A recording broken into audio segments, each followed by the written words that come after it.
Good morning students. Today we are going to start lesson 6, that is health and diseases. Health means स्वास्थ्य and diseases means बीमारियां. Let's start with science vocabulary. Microorganisms or microbes. Tiny organisms that are seen under a microscope only. वो छोटे छोटे organisms जिनको हम microscope की सहायता से ही देख सकते हैं. These are known as microorganisms. Microscope, an instrument that shows in large view of a thing. जो किसी चीज़ को बहुत बड़ा करके दिखाता है वो इंस्ट्रूमेंट माइक्रोस्कोप कहलाता है. Hypervitaminosis, a condition arising due to excess of vitamins in the body. जब हमारी बॉडी के अंदर बहुत ज़्यादा विटामिन इकट्ठे हो जाते हैं और एक ऐसी कंडीशन पैदा हो जाती है उसे हम बोलते हैं hypervitaminosis. Good health. Now what is a good health? Good health is a state of well-being of body and mind and being free from diseases. हमारी बॉडी की वो सही कंडीशन जिसमें हम अपने आप को हेल्दी, सेफ, कंफर्टेबल और हैप्पी फील करते हैं और दोनों चीज़ों से हम बहुत अच्छा फील करते हैं, बॉडी से भी और माइंड से भी, और हमारी बॉडी में कोई डिजीज़ भी ना हो, ऐसी कंडीशन को हम क्या बोलते हैं? Good health. और opposite to that a disease is the condition that does not allow the body to function properly. जब कोई बीमारी हमारी बॉडी में होती है तो जो हमारी बॉडी होती है वो काम प्रॉपरली नहीं कर पाती है. And it is unhealthy condition of the body. ये हमारी बॉडी की अनहेल्दी कंडीशन होती है, हमें कुछ भी अच्छा नहीं लगता. Now what are the causes of diseases? A large number of diseases are caused by micro organisms. बहुत सारी बीमारियां जो हैं वो माइक्रो ऑर्गेनिज्म से होती हैं. The disease causing micro organisms are called germs. जो माइक्रो ऑर्गेनिज्म बीमारियां फैलाते हैं उन्हें हम जर्म्स बोलते हैं. When germs enter the body of a person, they start growing and increase in number. जैसे ही जर्म्स हमारी बॉडी में एंटर करते हैं वो और ज़्यादा ग्रो करते हैं, मल्टीप्लाई कर जाते हैं और उनकी संख्या हमारी बॉडी में बढ़ जाती है. दे डैमेज आवर बॉडी सेल्स. और ये हमारी बॉडी के सेल्स को डैमेज करना शुरू कर देते हैं, हमारी बॉडी में हार्म करना शुरू कर देते हैं. These germs cannot be seen with the naked eyes because they are very small. और इनको हम अपनी naked eye से नहीं देख पाते हैं क्योंकि ये बहुत छोटे होते हैं. These can be seen only under a microscope. ये सिर्फ छोटी चीज़ को मैग्नीफाई करके दिखाता है, उस इंस्ट्रूमेंट की हेल्प से देख सकते हैं. And what is that? That is microscope. Means हम माइक्रोस्कोप की सहायता से ही उन जर्म्स को देख पाते हैं. The germs are carried from a sick person to a healthy person either by direct contact or through air, food, water or insects. ये जो जर्म्स हैं ये बीमार व्यक्ति से हेल्दी पर्सन में डायरेक्ट और इनडायरेक्ट जैसे भी एंटर कर जाते हैं, या तो टच करने से या बाय एयर, फूड, वाटर और इंसेक्ट. सिक पर्सन से हेल्दी पर्सन में एंटर कर जाते हैं और हमें बीमार कर देते हैं. Some common diseases such as cholera, measles, malaria, etc. are caused by different microorganisms. Cholera, measles, malaria जैसी बीमारियां जो होती हैं वो भी microorganisms की वजह से होती हैं. Diseases caused by microorganisms. First of all, we have to know what are microorganisms, tiny organisms, and types of microorganisms. There are 4 types of microorganisms. What are these? These are bacteria, viruses, protozoa, and fungi. Now diseases: cholera, typhoid, tuberculosis, tetanus, pneumonia, gastroenteritis, diphtheria, whooping cough. These are caused by bacteria. Measles, AIDS, common cold, viral fever, polio, conjunctivitis, chickenpox, dengue, meningitis. These are caused by viruses. Malaria, dysentery, sleeping sickness. These are caused by protozoa. Ringworm, food poisoning, athlete's foot. These are caused by fungi. Now types of diseases. There are following 2 types of diseases. There are mainly 2 तरह की diseases होती हैं. First of all, communicable और infectious diseases. Second is non-communicable or non-infectious diseases. There are 2 categories, communicable and non-communicable. Now first of all, communicable or infectious diseases. The diseases which spread from one person to another are called communicable diseases or infectious diseases. Now वो बीमारियां जो एक बीमार व्यक्ति से दूसरे healthy person में transfer हो जाती हैं, these are known as communicable diseases. Now knowledge desk is there. World Organization like WHO, World Health Organization keep track of diseases around the world. They advise and help people in different parts of the world. WHO, World Organization like WHO, ये पूरी जानकारी हमें बीमारियों के बारे में देते हैं और उनसे कैसे बचा जा सकता है वो पूरी जानकारी भी हमें देते हैं. Young children are susceptible to cold as compared to adults. Young children are more susceptible to cold as compared to adult. जो छोटे बच्चे होते हैं वो ज़्यादा संवेदनशील होते हैं एज कम्पेयर टू एडल्ट, यानी बड़ों की अपेक्षा छोटों में ये ज़्यादा हो जाता है कॉमन कोल्ड, क्योंकि ये कम्युनिकेबल डिजीज़ है. Now next topic is spread of communicable disease. There are various ways by which communicable disease can spread from one person to another. बहुत सारे वो स्रोत होते हैं, साधन हैं जिनकी वजह से जो है बीमारियां कम्युनिकेबल डिजीज़ एक व्यक्ति से दूसरे व्यक्ति में हो जाती हैं. Now spread of communicable disease. There are various ways. First of all through direct contact. Some diseases spread through direct contact with the sick person or by sharing common things like clothing, towel or a handkerchief etc. मतलब ये जो बीमारियां होती हैं ये direct contact से भी हो सकती हैं.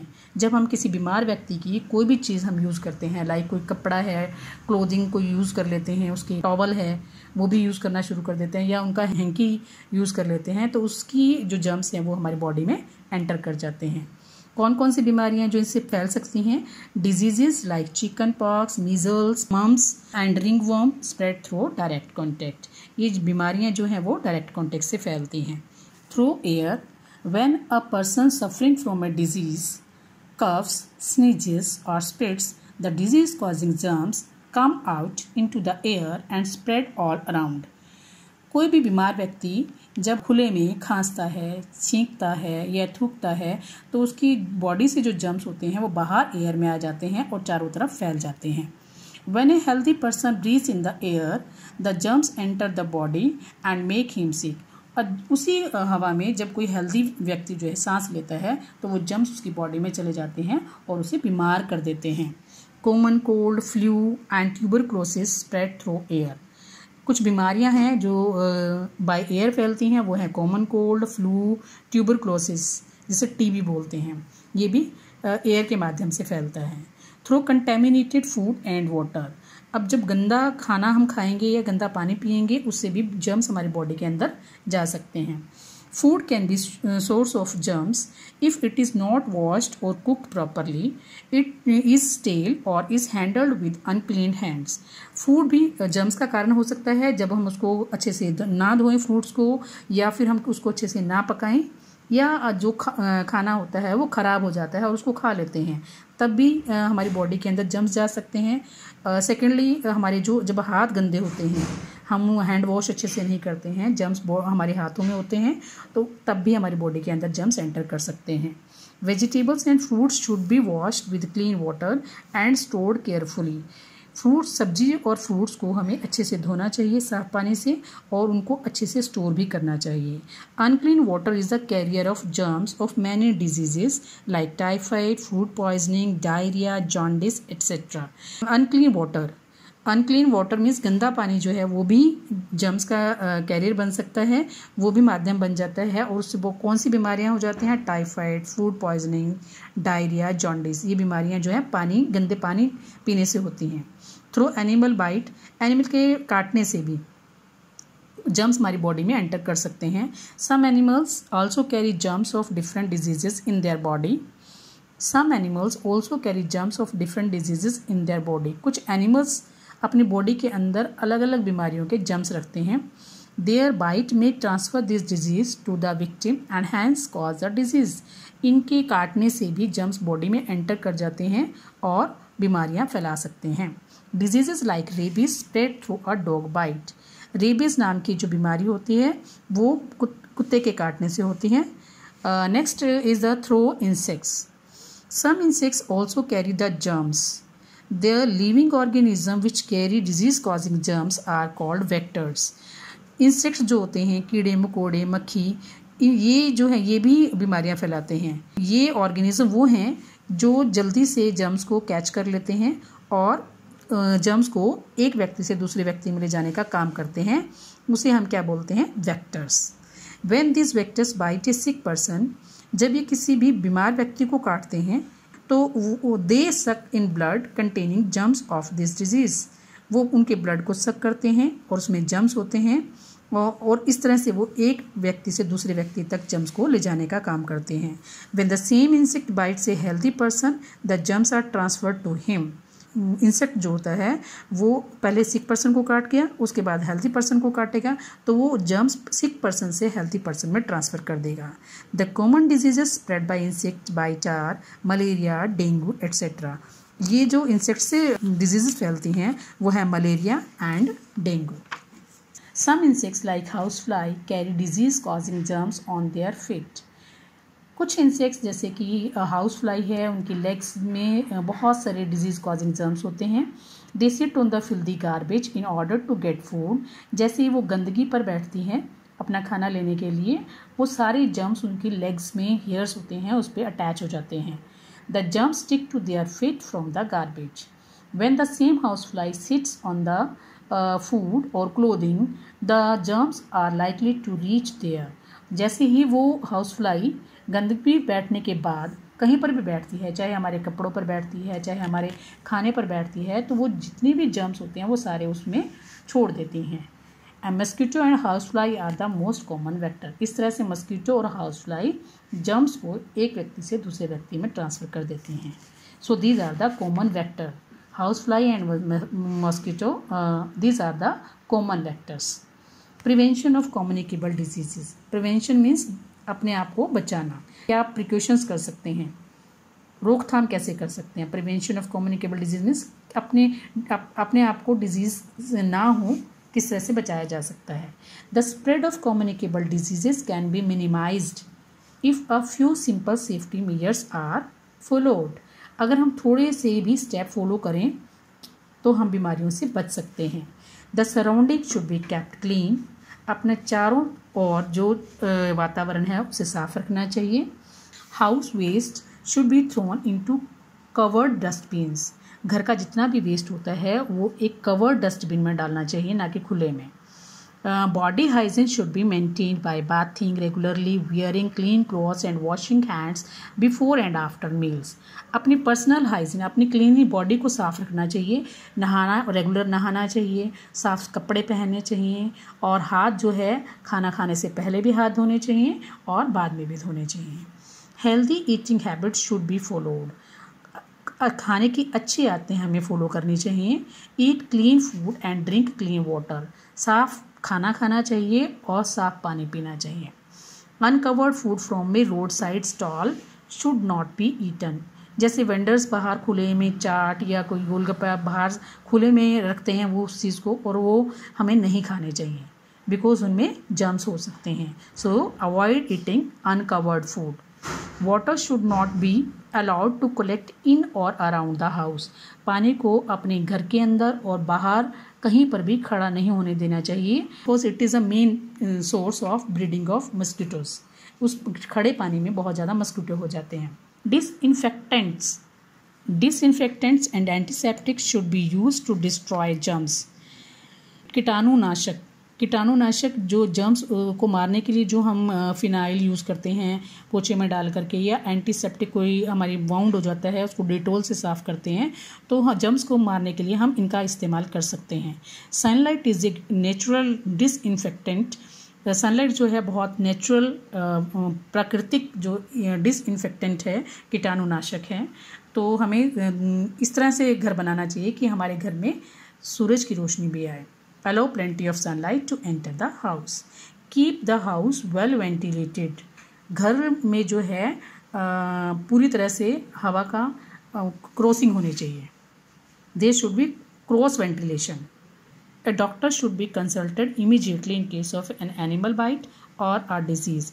अगर कोई एनिमल बाइट कर जाता है, एनिमल किसी को काट लेता है या कोई बीमारी हो जाती है, तो हमें सबसे पहले डॉक्टर के पास जाना चाहिए, डॉक्टर से कंसल्ट करना चाहिए। Some communicable diseases like polio, tetanus etcetera are very serious and can prove fatal. कुछ बीमारियां बहुत ही खतरनाक होती हैं, सीरियस होती हैं, like polio and tetanus. Scientist have developed vaccines to prevent several diseases. Scientist ने उनके लिए कुछ वैक्सीन्स बनाए हैं। वैक्सीन्स कंटेन डेड और inactive germs in liquid form. Vaccines के अंदर कुछ इनएक्टिव जर्म्स और लिक्विड फॉर्म में होते हैं। The process of giving vaccine to a person is called vaccination. इस तरह से वैक्सीन इंजेक्शन लगाना, जैसे आपने देखा होगा जब आप छोटे थे तो आपको रेगुलरली 6 हफ्ते बाद, 10 हफ्ते बाद, 2 साल के बाद, 5 साल के बाद आपको इंजेक्शंस लगते थे। And this process is known as vaccination. This helps the body develop immunity against a disease.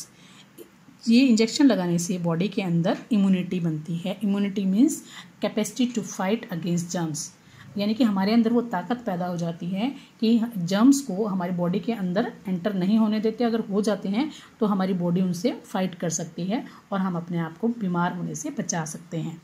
Immunity is the ability of the body to recognise and destroy germs. Immunity वो ताकत होती है जो जर्म्स को recognise करती है और उनको डिस्ट्रॉय कर देती है। Vaccination is given between the age of 0 to 10 years. Means जब बच्चा जन्म लेता है उससे लेकर के 10 ईयर्स तक वैक्सीनेशन दी जाती है। However for some diseases such as hepatitis A and chicken pox vaccine can be given at any age. जबकि दो जो भी डिजीज़ हैं, hepatitis A and chicken pox, उसकी वैक्सीन कभी भी दी जा सकती है। Otherwise there is a full chart.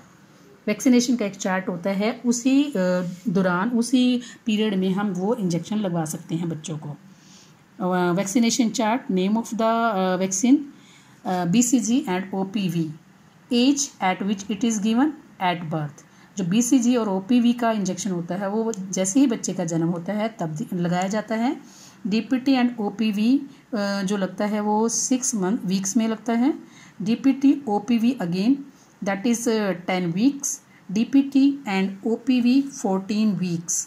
तो they are repeating again and again. सप्ताह के हिसाब से, वीक के हिसाब से वो लगते हैं।